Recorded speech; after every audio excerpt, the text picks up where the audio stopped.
Climax படப்பிடிப்பின் போது பிறந்த பிரபாகரன் அவர்கள் இன்று இத்தனை வருடங்களுக்கு பிறகு கேப்டன் பிரபாகரனை ரீரிலீஸ் செய்வது மிகவும் பொருத்தமான ஒன்று. இந்த படத்தின் அறிவிப்பை ஆடி அமாவாசை அன்று கேப்டன் ஆலயத்தில் அன்னி அவர்கள் முன்னிலையில் பத்திரிகையாளர்கள் சந்திப்பில் இயக்குநர்கள் படைசூழ படத்தின் இயக்குனர் திரு ஆர்.கே. செல்வமணி அவர்கள் இந்த நிகழ்வை சொல்லி பிரபாகரன் அவர்கள் ரிலீஸ் செய்ய வேண்டும் என்று கோரிக்கை வைத்தார்கள். அது இன்று நிறைவேறி இருக்கிறது.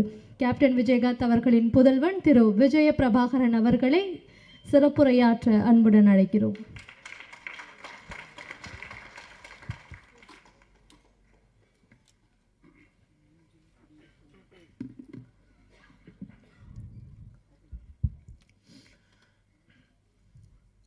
அனைவருக்கும் வணக்கம்.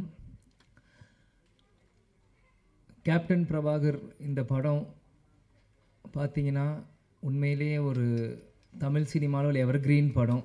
இன்றைக்கும் ஒரு அசைக்க முடியாத ஒரு டைட்டில். இந்த இந்த இந்த க்ரூ இருக்காங்கன்னா அது மிகையாகாது. அன்றைக்கி கேப்டனும் சரி பப்பானா லைக் ரவுத்தர் சாரை நான் சின்ன வயசுலேருந்து பப்பா அப்படின்னு கூப்பிடுவேன். அது ஏன்னு எனக்கும் தெரியாது. அது பப்பான்னு தான் அவரை நான் கூப்பிடுவேன். அது பாப்பான்றது சின்ன வயசில் பப்பாவாக மாறிடுச்சு எனக்கு தெரியல. அதனால் அதை அப்பான்னு தான் அவரை நான் கூப்பிடுவேன். ஸோ கேப்டனும் ராவுத்தர் வாப்பாவும் இரண்டு பேரும் ஒரு மிகப்பெரிய ஒரு படத்தை உருவாக்குறதுக்கு முக்கியமான காரணமாக இருந்த செல்வமணி சாரும் இந்த நேரத்தை நான் சொல்லிக்கிறேன். இந்த கேப்டன் பிரபாகரன் நீங்கள் பார்த்தீங்கன்னா இது கேப்டனோட 100வது படம். ஆனால் கேப்டன் மறைந்து ரீரிலீஸ் ஆகி இது கேப்டனோட முதல் படமாக நம்ம எல்லாருமே அதை கொண்டாடணும். கேப்டன் நடித்தது 156 படம்.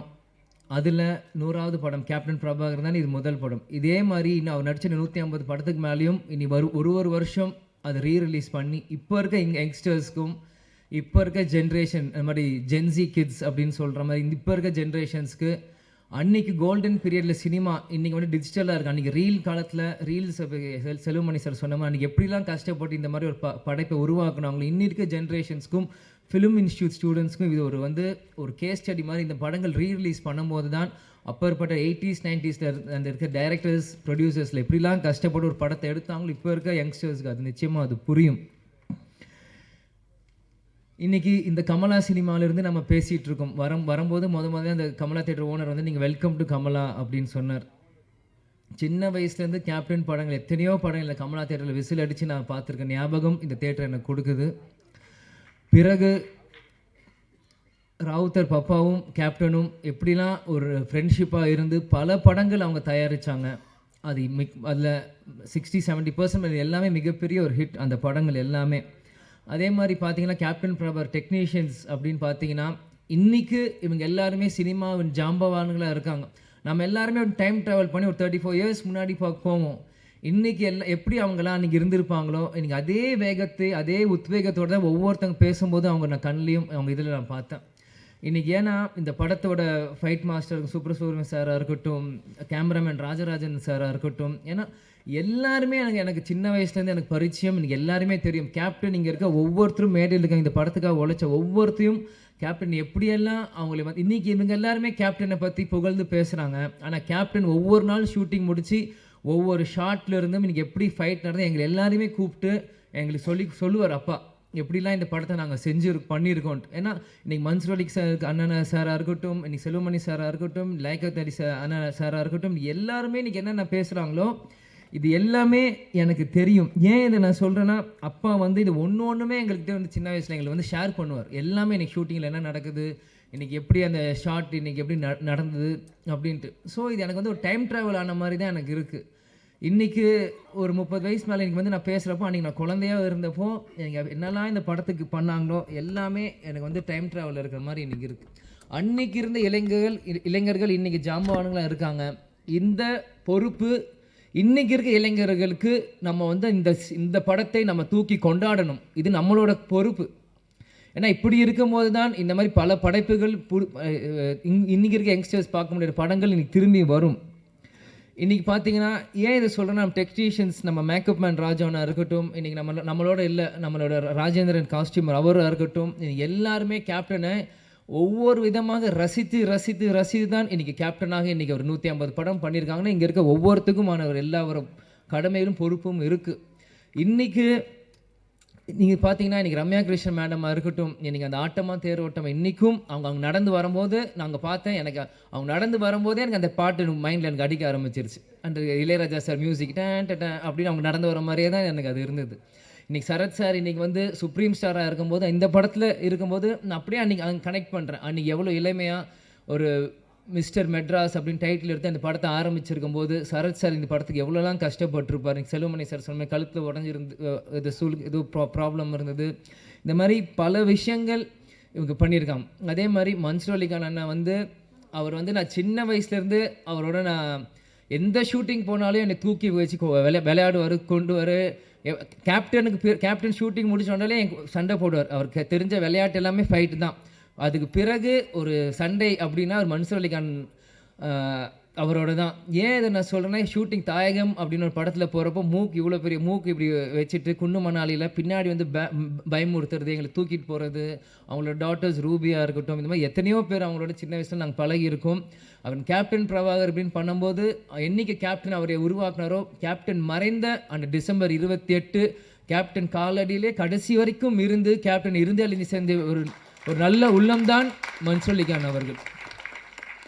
இந்த மாதிரி இது வந்து எனக்கு வந்து இது வந்து ஒரு படத்துக்காக நான் வந்து பேசுகிறனோ இல்லை இவங்க டெக்னீஷியன்ஸ் அவங்களுக்கு முன்னாடி பேசுகிறோம் எனக்கு இல்லை. இவங்க எல்லாருமே எனக்கு ஒரு ஃபேமிலி மாதிரி தான் எனக்கு தெரியுறாங்க. ஏன்னா செல்வமணி சார் அவர் சொன்ன மாதிரி அவர் எப்பயுமே அவர் காரில் வருவார், அவர் வீட்டுக்கு போவார், ஹாய் சொல்லுவார், ஹலோ அங்கிள் நாங்கள் சொல்லுவோம், நாங்கள் விளையாடிட்டு இருப்போம்.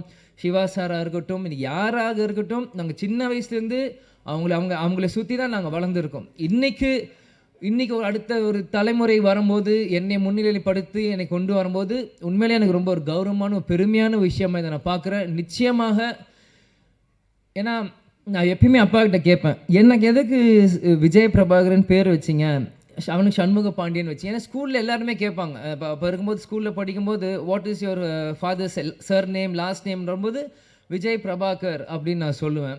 விஜயகாந்த் எதுக்கு உங்களுக்கு காந்த்னு வைக்கல, பிரபாகர்னு வச்சிங்க அப்படின்னு எல்லாரும் கேட்பாங்க. அப்போ நான் சின்ன பையனும் அப்பாட்ட போய் கேட்டேன், எதுக்குப்பா எனக்கு விஜய் பிரபாகரன் பேர் வச்சிங்க அப்படின்னு சொல்லும்போது, இந்த படத்தோட 100வது படம் எடுக்கிறப்போ நீ பிறந்த பிறகு இலங்கை விடுதலை புலி பிரபாகர் அவர் நினைவாக உனக்கு நான் இந்த பேரை வச்சேன் அப்படின்னு.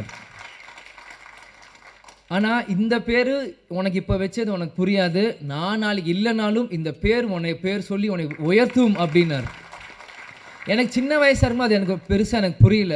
ஆனால் இன்றைக்கு இந்த படத்துக்கு வந்து இந்த ஆடியோ லான்ச் முன்னாடி உங்கள்கிட்ட பேசும்போது தான் இந்த செகண்ட் தான் எனக்கு 100% அது வந்து நான் உணர்றேன். ஏன்னா இந்த இப்போ இருக்க ப்ரொடியூசர் நம்ம கார்த்திக் டிஸ்ட்ரிபியூட்டர் வந்து போன வாரம் கட்சி ஆஃபீஸில் என்னை வந்து சந்திச்சு இந்த மாதிரி நீங்கள் கண்டிப்பாக இந்த படத்துக்கு நீங்கள் வரணும் ஆடியோ லான்ச்சுன்றப்போ அன்றைக்கி செல்வமணி சாரும் கூப்பிட்ருக்காங்க அப்படின்னு எனக்கு வந்து மறுப்பு சொல்ல முடியல. ஏன்னா என்றைக்குமே நான் நோ சொல்ல மாட்டேன். அன்பால் கூப்பிட்டாங்க எங்கே இருந்தாலும் நான் ஓடி வந்துடுவேன். அன்றைக்கி வந்து கண்டிப்பாக வரணும் அப்படின்னு சொல்லியிருந்தாலும் செல்வமணி சாரே சொல்கிறாரு, படத்தோட டைரக்டர் இவர் சொல்லும்போது நம்ம எப்படி பண்ணுறப்போ, ஆனால் உள்ளம் தேடி இல்லம் நாடி அப்படின்னு சுற்றுப்பயணமும் அன்றைக்கி நம்ம தொடங்க ஆரம்பிச்சிட்டோம். தொடங்குறப்போ எப்படி சொல்கிறேன்னு தெரியல. முந்தா நேற்று பார்சாதீங்க ஃபோன் கண்டிப்பாக வரணும் அப்படின்னு சொல்லிட்டாங்க. சரி வரேன் அப்படின்னு சொல்லிடுங்கன்ற. நேற்று திருப்பத்தூரில் பிரச்சாரம் போயிட்டுருக்கோம், பயங்கர மழை, வண்டி வரவே முடியல. என்ன இருந்தாலும் சரி நாளைக்கு பிரச்சாரம் முடிந்து நைட் 10 மணிக்கு மேலே கிளம்பி காலையில் வந்து சேர்ந்து இன்றைக்கி முன்னாடி வந்து நிற்கிறேன். ஏன்னா இதுதான் கேப்டன் எங்களுக்கு கற்றுக் கொடுத்துருக்கிறார்.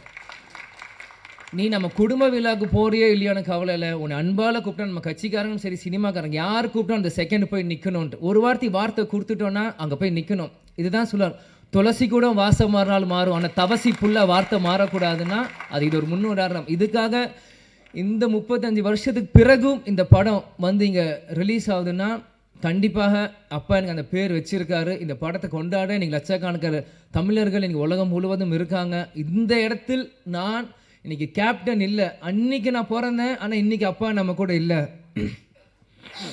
இருந்தாலும் நம்ம அந்த இடத்துல போய் நிற்கணும், கேப்டனுக்கு பதிலாக நம்ம அங்கே போய் இருக்கணும். இந்த படத்தை கேப்டன் இல்லாட்டியும் எங்கள் அப்பாவை இந்த விஜய் பிரபாகர் நான் கொண்டாடணும் இந்த யூனிட்டோட சேர்ந்து இன்றைக்கி நான் வந்து இருக்கேன்.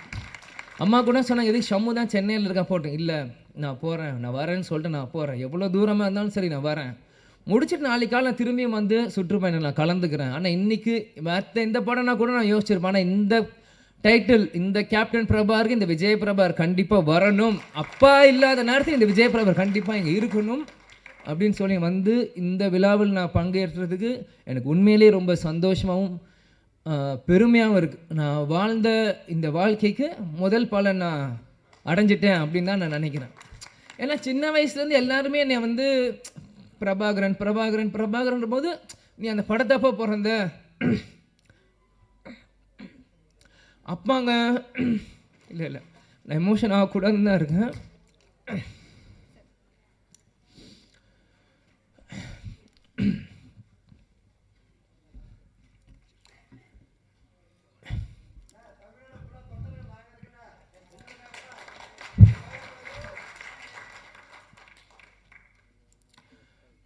கேப்டன் எங்கேயும் போல நம்மளோட தான் இருக்கார். இவங்க இவ்வளோ நேரம் நம்ம எல்லாரும் பேசினாங்களே, இதுதான் கேப்டன்.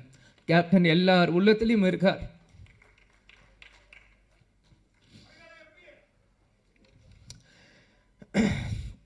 அதெல்லாம் எனக்கு முக்கியம் இல்லை. கடைசி வரைக்கும் நம்ம விஜயகாந்த் பையன்றது எனக்கு தெரியும்.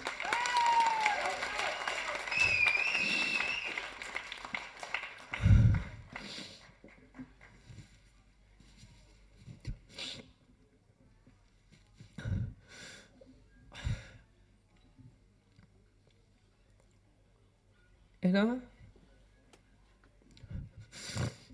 சிங்கம் புலி என்ன சொன்ன மாதிரி தான் தமிழ்நாடு ஒரு நல்ல தலைவரை இழந்தது.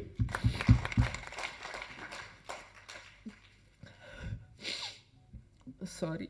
ஏன்னா நான் அப்பா இறந்து 1 வருஷம் ஆயிடுச்சு, இன்னும் அழுதுட்டு இருக்காங்க. நிறைய பேர் கிண்டல் பண்ணுறான்.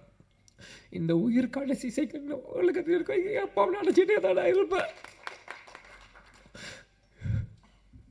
எங்கள் அப்பாவை நினச்சி தினந்தோறும் நான் அழுவேன். அது எந்த அசிங்கமும் இல்லை, எந்த கோலத்தனமும் இல்லை. ஏன்னா நான் தோல்வியை நினச்ச அழுகலை, என்னை சூழ்ச்சியில் தோக்கடிக்கணும்னு அழுகலை. எங்கள் அப்பாவை நினச்சி எங்கள் அப்பாவை மிஸ் பண்ணுறேன், நான் அழுவேன். அதுக்கு எந்த இதுவும் இல்லை. நிச்சயம் கேப்டனோட பிளெஸ்ஸிங் இந்த படத்துக்கு இருக்கும். அங்கே இருக்க ஒவ்வொரு ஃபோட்டோவும் என்னோடய ஸ்கூல் புக்கில் நான் படிக்கும்போது எங்கள் அப்பாவோட ஃபோட்டோ ஒவ்வொருத்தையும் எங்களோட ஒரு நோட்லேயும் எங்கள் அப்பாவோட ஸ்டிக்கர், இந்த படங்கள் நான் வரும்போது இது எல்லாமே நான் பார்த்தேன். கேப்டன் அந்த ட்ரெயின் ஃபைட்டில் அந்த குதிரையில் வந்து அந்த ரெட் கோட்டில் போட்டு சண்டை போடுறதா இருக்கட்டும், குதிரையில் வரதா இருக்கட்டும், ஒன்றும் என்னோட எல்லா 150 படங்கள் நீங்கள் இன்னைக்கு கூட நீங்கள் எந்த படம் ஒரு செகண்ட் இந்த ஒரு சின்ன சீன் காமிச்சிங்கன்னா கூட இது கேப்டனோட எந்த படம் நான் சொல்ல முடியும். ஏன்னா சின்ன வயசுலேருந்து எங்கள் அப்பாவை ரசித்து ரசித்து ரசித்து ரசித்து எனக்குள்ளே ஏற்றிக்கிட்டு இந்த இடத்துல நம்ம நிற்கிறேன்னா கேப்டன் எங்கேயும் இல்லை, நம்ம கூட தான் இருக்கார். கேப்டன் ஒரு மிக சிறந்த தலைவர். அவரோட கொள்கைகளையும் லட்சியத்தையும் வெல்வதற்காக தான் இந்த விஜய் பிரபாகர் இங்கே நான் நிற்கிறேன், எனக்காக இங்கே இல்லை. நிச்சயம் இந்த படம் 100 நாட்கள் மேலே ஓடணும். அதுக்கு அந்த சப்போர்ட் மீடியா பர்சன்ஸும் சரி, தொண்டர்களும் சரி, ரசிகர்களும் சரி, இப்போ இருக்க ஜென்ரேஷன்ஸ் எல்லாருமே இந்த சப்போர்ட் நீங்கள் பண்ணணும்னு நான் கேட்டுக்கிறேன். அதனால் எல்லாருக்கும் நன்றி. சாரி நான் அழுதுக்கூட சொன்னேன், அழுது மன்னிச்சிக்கோங்க. அதே மாதிரி இவ்வளோ நேரம் மீடியா பர்சன்ஸ் இருந்தீங்க, 11 ஆச்சு. உங்களுக்கும் இந்த நேரத்தில் நன்றியை நான் தெரிவித்துக் கொள்கிறேன். குரூக்கும் நன்றி. நன்றி, வணக்கம். Thank you. Thank you so much sir. வாழ்த்துக்கள். நன்றியுரை வழங்குவதற்காக ராவுத்தர் ஃபிலிம்ஸ் தயாரிப்பாளர் திரு அபுபக்கர் அவர்களை அன்புடன் அழைக்கிறோம்.